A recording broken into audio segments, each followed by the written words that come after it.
sempre vai ter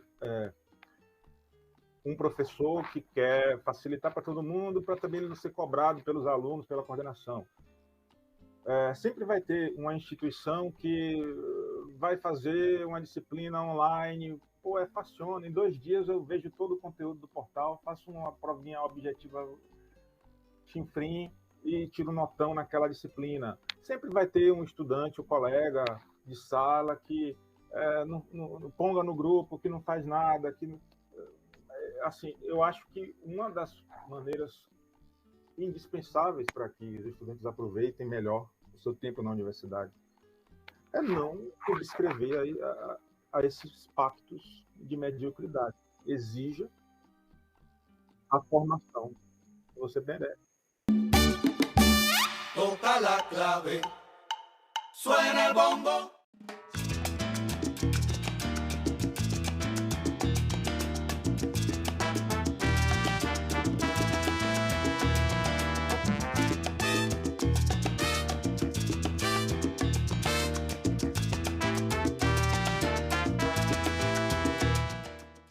Tá. Na minha compreensão, ainda há muito desconhecimento sobre relações internacionais, né, no mercado. Em alguma medida, isso é responsabilidade dos próprios cursos, da própria academia, que forma profissionais em relações internacionais, né? Mas, obviamente, que não são as únicas instâncias responsáveis. Eu acho que há um aspecto que colabora para isso, que é o fato da área ser relativamente nova, né? Assim, todo mundo sabe, né? Na década de 70, a UNB foi o primeiro curso bacharelado em Relações Internacionais no Brasil, etc. A área ensino mundo, enquanto disciplina acadêmica, foi lá do pós-Primeira Guerra, em 1919, do Reino Unido. Então, se você compara com outras áreas, é relativamente nova. E eu acho que, especificamente no caso do Brasil, o fato de também a gente ter demorado de fazer as diretrizes curriculares nacionais para dar uma base, né, mínima, uma identidade mínima específica da área, uma formação mais, né, alinhada entre todos os cursos, isso também contribuiu para que a gente tivesse um monte de formações com vieses, com ênfases, com recortes diferentes, e ficasse um pouco embaralhado na visão do mercado, o que é ou quem é o profissional de relações internacionais. Apenas há 5 anos, ainda vai fazer 5 anos, as diretrizes foram publicadas. Então, se você colocar aí na ponta do lápis, a gente tem mais ou menos aí uma turma de RI que se formou, se pegar aí um recorte de 4 anos, pós-diretrizes. Então, isso vai levar um tempo ainda para que essa percepção de quem é o profissional de RI fique mais clara. Isso.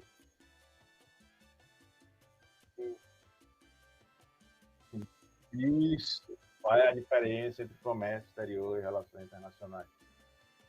Mas, por outro lado, e isso não necessariamente é oriundo de eventos bacanas, legais, positivos. Por outro lado, a importância das relações internacionais tem ficado cada vez mais evidente diante de toda a sociedade. A gente pode levantar eventos bem recentes, a própria pandemia, né? As pessoas começaram a entender, então há uma interdependência entre Brasil e China no que se refere a insumos para vacinas, a produtos na área de saúde. Então a gente depende da fábrica do outro país. A própria guerra, o próprio conflito entre Rússia e Ucrânia e como tem afetado, né, o mercado internacional, a inflação global, a agricultura. Então, assim, no caso do Brasil, mais uma vez, especificamente, os próprios temas de política externa que ficaram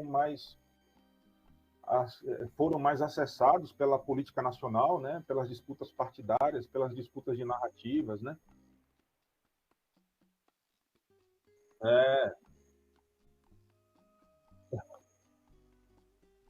É, isso e aquilo, né? Os Estados Unidos são isso e aquilo.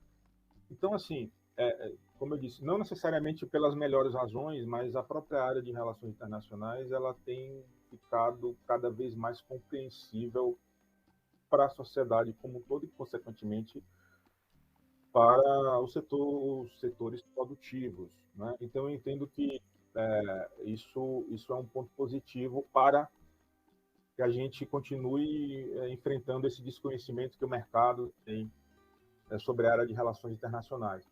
Um outro aspecto fundamental que eu acho importante de trazer aqui, para a gente refletir sobre ele, é que, diferentemente de outras áreas, RI não tem uma corporação de ofício, né, entre aspas. Né? Você não tem organizações específicas de relações internacionais que lutem para preservar uma determinada fatia do mercado, dos empregos para pessoas que se formaram naquela área, como eu gosto de dizer, para quem pagou o pedágio, né? De ter o diploma na área.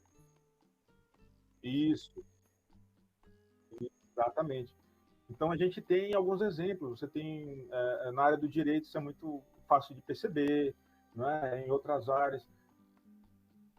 Na minha área acadêmica, eu acho que já conversamos sobre isso, né? Falando sobre editais de concursos para professores de universidades públicas, né? Normalmente, as universidades permitem que professores formados em outras áreas disputem aquela vaga de relações internacionais, e essa reciprocidade não é equânime, né? É muito difícil, por exemplo, assim, você ver uma vaga para direito internacional, público ou privado, num curso de direito de universidade pública, o edital permitir que uma pessoa formada em relações internacionais dispute, ou só formada em RI, ou que não tenha a graduação em direito dispute, né? Eu tenho uma visão assim, simples até também. Eu acho que, Juliana se formou em História, mas ela sabe muito de política externa, ela sabe muito de direitos humanos, sei lá, de direito internacional privado, estudou, fez monografia sobre isso, fez um mestrado. Eu acho que Juliana deveria poder disputar aquela vaga, né? E a banca lá determinar. Assim. Então, isso também ocorre. Né? Algumas áreas têm esses mecanismos que são históricos, né? São conquistas também, enfim. Mas RI, até por ser mais nova, não tem isso. Então, isso pode ser um fator, né? Para quem está pensando no mercado de trabalho de RI e tal. Eu acho que também tem a questão de ser tem uma vantagem nessa identidade interdisciplinar de relações internacionais, que é, como eu falei há pouco, o mercado é variado, né? Então, você tem possibilidades na área de gestão social de projetos, com a cooperação internacional, você tem possibilidades na área dos negócios internacionais, você tem a possibilidade na área da diplomacia, seja a federal, né, a tradicional, seja a paradiplomacia. Você tem a possibilidade de você abrir uma empresa, prestar consultorias, o que não é uma coisa tão fácil, né, Ju? Você sabe muito bem. Mas, assim, essa variedade, ela é tanto positiva, mas se você não tiver a construção do que você quer e um planejamento, você pode se perder nisso, né? Primeiro que vai ser muito difícil você fazer um curso de bacharelado, 4, 5 anos, e você achar tudo lindo e maravilhoso. Sempre vai ter aquela disciplina que você não curtiu muito, enfim, ou você estava passando por um momento que não estava bacana e o semestre não foi legal. Mas você está coberta de razão. Assim, você não está estudando. Veja só, você não está estudando para passar de semestre, para ter um boletim com notas azuis. Não é só para isso. Você está estudando para ter uma carreira, para ter futuro, para ter sua independência, para fazer seus projetos, conquistar seus objetivos, seus sonhos, pagar suas contas. Então, assim, às vezes a gente se perde na rotina como estudante, né?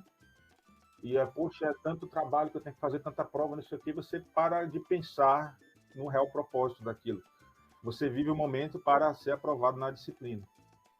Só que você tem que pensar que você tem que ser aprovado na disciplina porque você dominou o conteúdo daquela disciplina e que você dominou o conteúdo daquela disciplina porque esse conteúdo deve ser útil, pode ser útil para que você conquiste um espaço no mercado de trabalho, tenha a sua carreira. Então, assim, e a coisa óbvia, acho que já falei também, assim, eu falei dessas limitações do Brasil, da corporação de ofícios e tal, mas em outras partes do mundo o RI é reconhecido, é bem conhecido pelo mercado, sabe? Assim, você não está se formando só para atuar na sua cidade, né? E tem a questão do home office agora global, né?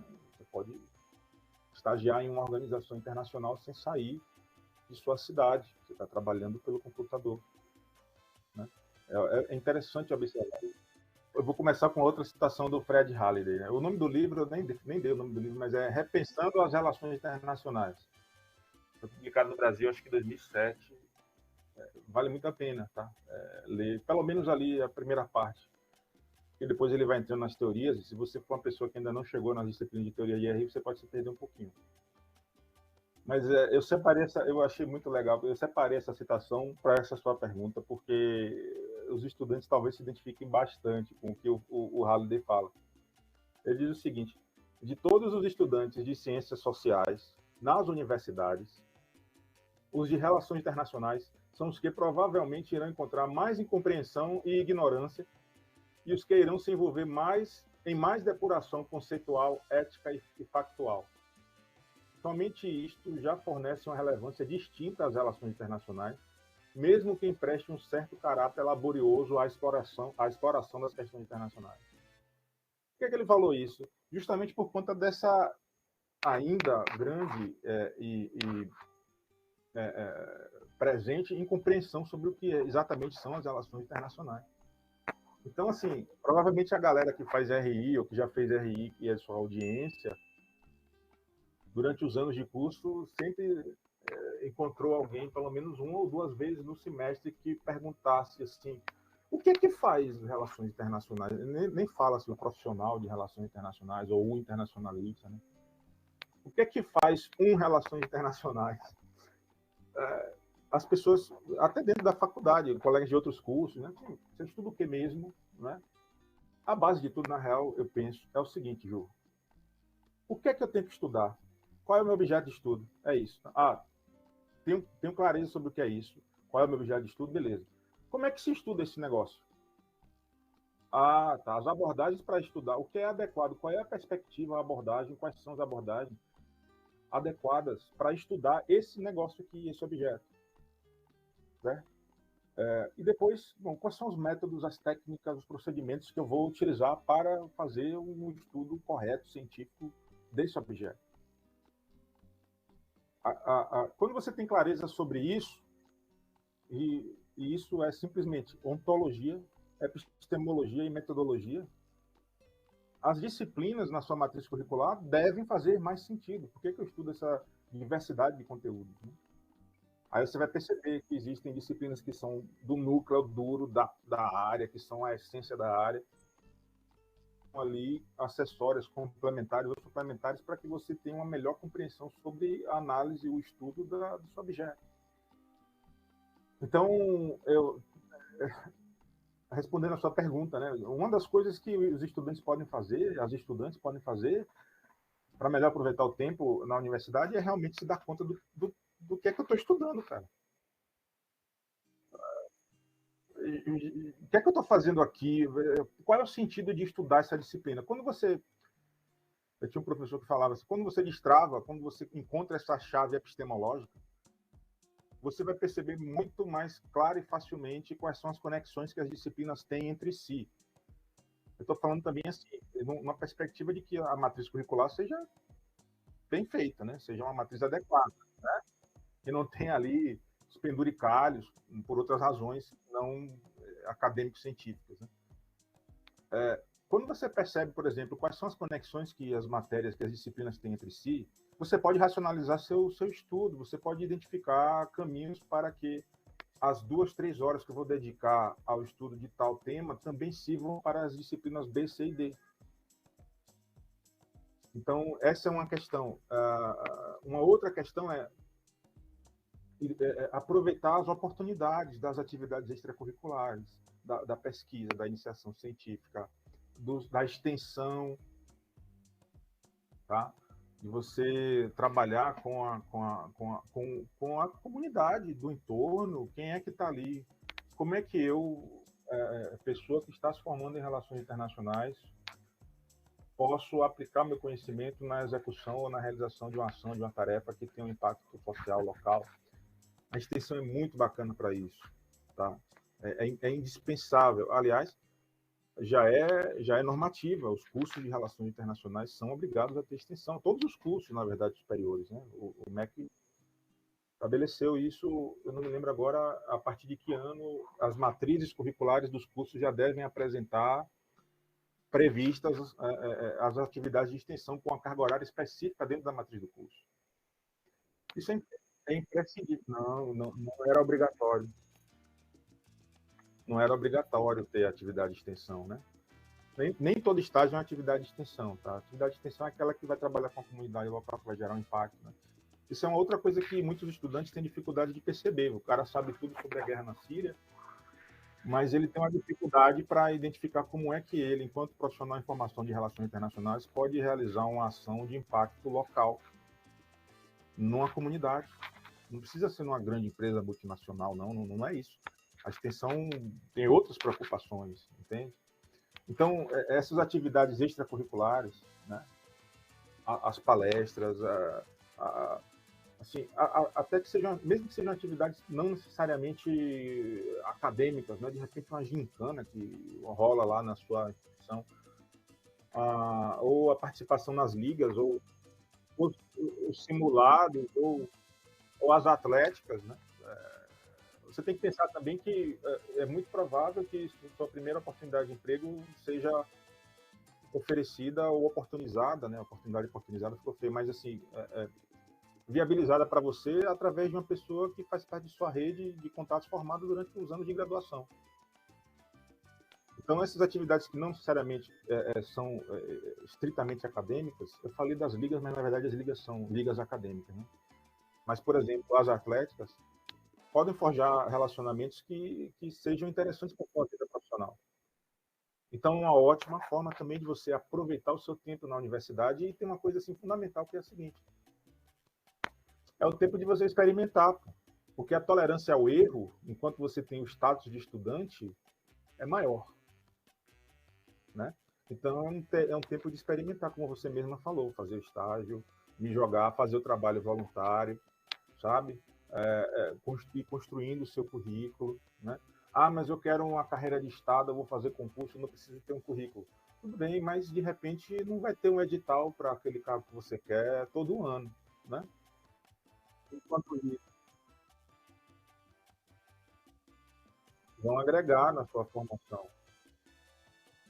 Exatamente. Então, assim,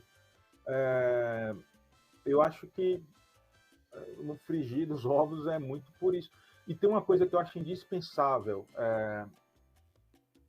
para qualquer estudante, em qualquer universidade, centro universitário, faculdade, público ou privado, é que você lute e exija uma formação adequada. Para você saber exigir uma formação adequada, você tem que conhecer sua área, você tem que estudar, tem que respeitar a área. O que é respeitar a área, dentre várias outras coisas, é de fato conhecê-la. O que é que eu preciso realmente desenvolver enquanto estudante de relações internacionais para que eu tenha chances de ser uma pessoa bem-sucedida profissionalmente? A instituição vem de uma curiosidade, vem de uma inquietação, vem da conversa com os professores, das aulas, das conversas com os colegas, das pesquisas na internet, das palestras, do que seja, dos contatos que você faz nas redes sociais, dos vídeos de Juliana que você assiste. Mas você tem que ter consciência disso. O que é preciso ter? Para você saber o que é que você tem que exigir. Eu acho isso indispensável. Assim. Os estudantes também têm a responsabilidade, como você bem falou antes, Ju, de garantirem, de buscarem viabilizar uma experiência universitária que garanta qualidade na sua formação. evitem, pelo amor de Deus, assim, não subscrevam ao pacto de mediocridade que muitas vezes existe nas instituições de ensino superior. Aquele professor amigão, que, pô, não dá falta a ninguém, dá notão para todo mundo, mas no final do dia ele não está entregando o conteúdo que você precisa, cara. Você tem uma ótima relação com ele. Massa, beleza, de repente eu estou passando por um aperto, vou precisar aqui. Eu já sei que na prova da fulana ou do fulano eu não vou ter problemas, mas assim, sempre vai ter um professor que quer facilitar para todo mundo, para também não ser cobrado pelos alunos, pela coordenação.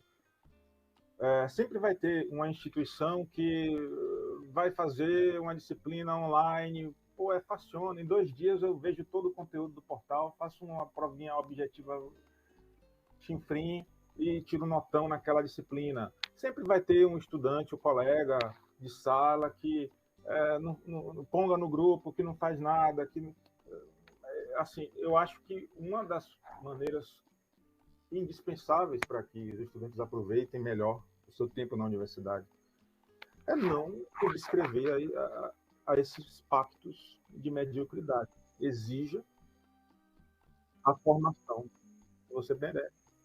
É isso.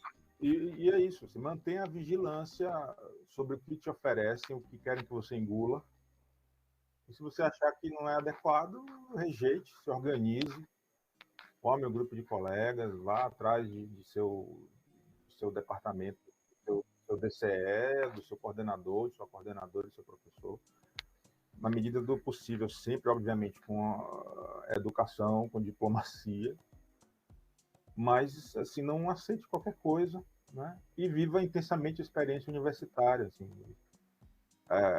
Inclusive, as atividades fora da instituição, a galera vai sair, vai se encontrar ali, vai com a galera, aproveita isso, porque são anos que passam rapidamente, né? E dificilmente você vai ter um outro momento da sua vida em que você vai poder se dar o luxo de se jogar em experiências como essas, né? Assim, depois vem um monte de coisa que você tem que fazer, que você tem que cumprir,